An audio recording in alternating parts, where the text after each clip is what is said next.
Hello, welcome to my sim racing corner, and this is my review for the Logitech Driving Force GT. This model was introduced in December 2007 as the official steering wheel for the Gran Turismo game franchise and for the PlayStation 3 console. It's also fully Windows compatible and works with modern PC driving titles, which you will see later in the video. So, it's an old force feedback wheel that hasn't been manufactured for a few years, and mine is a second-hand one I picked up on eBay for just £20. The pedals were missing, hence the low price. However, a complete Logitech Driving Force GT with pedals can be picked up for maybe around £50, possibly less if you're lucky. The price can vary depending on where you are in the world and just timing. So that's just to give you a rough idea of what you can expect. The reason I wanted to review this 13-year-old gaming device is because in mine and many people's opinions, the Logitech Driving Force GT is the absolute best of the best bang for your buck second-hand wheels for sim racing that currently exists. And a lot of new guys out there that are looking to get their first wheel and pedal set and jump into PC sim racing games may not be aware of this hidden gem. And I can tell you there are a ton of veteran sim racers out there around the world that still love their Logitech Driving Force GT. So before you look at buying a new wheel and pedal set, do watch the rest of this video and see if you're convinced. And please, if you have owned or still use a Logitech Driving Force GT, I would love to hear your views, so do share that in the comments with the community. Thank you. That's the intro over. Let's dive into the review by first taking a closer look around the Logitech Driving Force GT and its features. So we're on my table here and I'll just blast through the features as a lot of it is just plain to see. This wheelbase plugs into a USB socket on your PC and is powered by a separate adapter, which I have but not shown in this clip here. If you do have the pedals, they plug into the back of the wheelbase right next to the power socket. That's a sequential shifter built into the wheelbase. There's really nothing interesting underneath. There aren't any hard mounting points, but we do have the very recognisable Logitech table clamps. They can support a table thickness of up to 30mm. There's no minimum thickness as the jaws can close up completely, but against the wheelbase housing.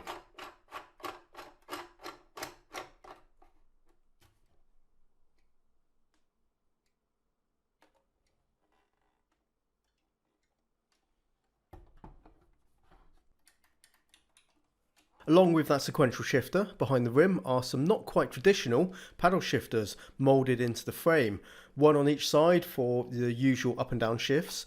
Yeah, it would have been nice to have actual paddles, but these have a firm feel. I never had any issue misshifting, so although quite basic, they do work perfectly well.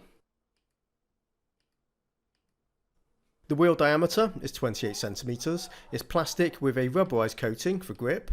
The D-pad and buttons are mapped to a PlayStation controller, so that works out the box if you plug it into your console. The emblem at the centre is also a button as well, that can be used as a horn, but PC gamers can remap that and all the other controls on the front of the wheel in any driving game.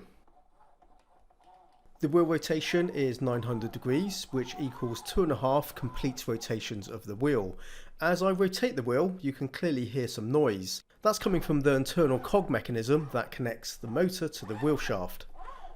As you turn the wheel, you can feel some slight resistance, but it does spin reasonably freely and doesn't slow down fast movements of the wheel, such as reflex counter steering. With the game audio running, it mostly drowns out that kind of noise of friction.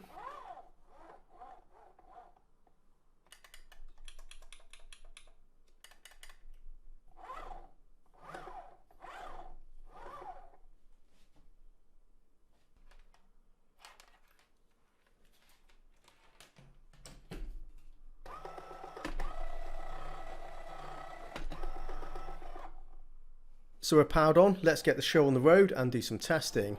Of course, you do need to install the Logitech driver software first, which is simple enough, so I don't need to go into that.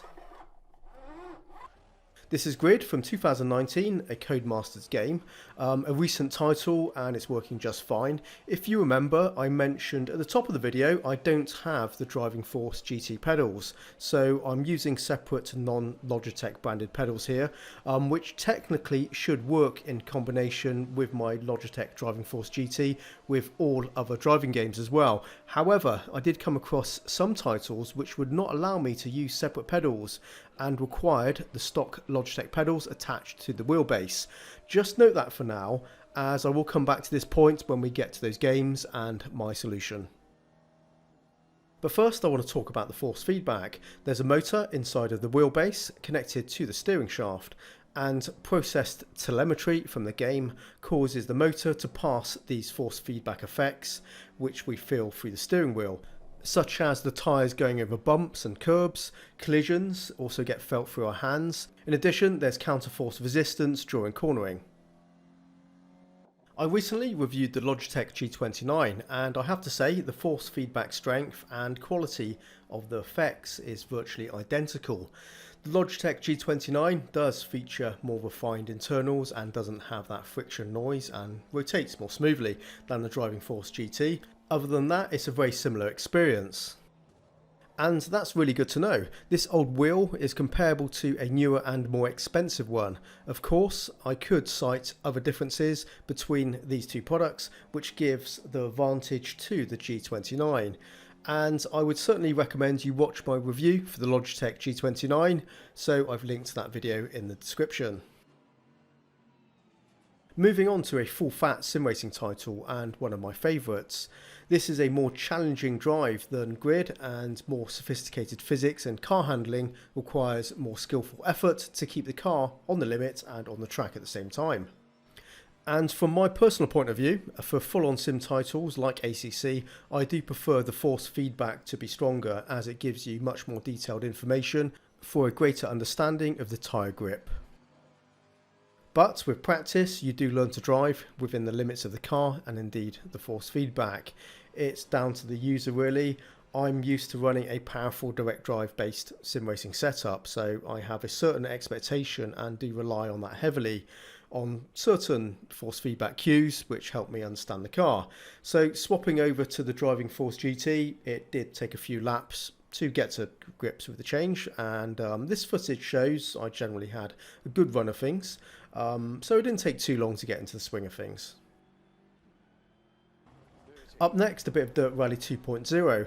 You need to be able to rotate quickly as you're constantly making corrections, and the Driving Force GT worked pretty well here. You'll notice I didn't use the built-in sequential shifter. I prefer to use my DimSim shifter, which is mounted on my preferred side. The Driving Force GT Sequential is nothing too special, but it's a nice to have, I suppose, if you don't have a separate one. The paddle shifters on the rim and the sequential shifter are not connected switches, so you can indeed map them to different functions. So, for instance, the sequential shifter can turn into your handbrake, while the paddles remain your main gear shifting controls. As with all Logitech wheels, the Driving Force GT does have a centre dead zone where there is only very little or no force feedback when the wheel angle is set in the neutral position. It's about a 10-degree zone, I suppose. Though all wheel inputs are still registered, it's only a force feedback thing. It is something you do get used to and not too noticeable most of the time. I guess it is a negative. It's a quirk of all Logitech wheels, including the latest models. But, you know, it hasn't stopped the Logitech brand of wheels remaining popular throughout the years, and personally, it hasn't really bothered me. Earlier I mentioned I was unable to use separate pedals with some games, and the first game I encountered this with was Wreckfest. Then also the Project Cars series of games and Automobilista 2. In these titles you have presets for common wheel and pedal sets, so you don't have to map any controls, you just pick the wheel brand model from the list and you're ready to get going. For some reason, with the Logitech Driving Force GT and these particular games, simply would not let me map the separate pedals afterwards. Usually the solution is to simply use the custom wheel option and then map the wheel as a generic device, followed by the pedals and the buttons, etc. but that wasn't possible here. The wheel wasn't being recognised as a custom device. So basically I hit a brick wall, there was nothing I could do. Fortunately, I did have a solution. I have a set of pedals from my Logitech Momo racing wheel, and other than a different heel plate pattern texture design, they are the same pedals. So I plugged these into the back of the Driving Force GT and was able to continue the rest of my tests. Just so you know, this separate pedal problem with these particular games is only isolated to the Logitech Driving Force GT. I have used separate pedals with my G29 and I've had no problems at all. Just thought I should mention that it's not a universal problem to Logitech wheels, just the Driving Force GT, it has this quirk.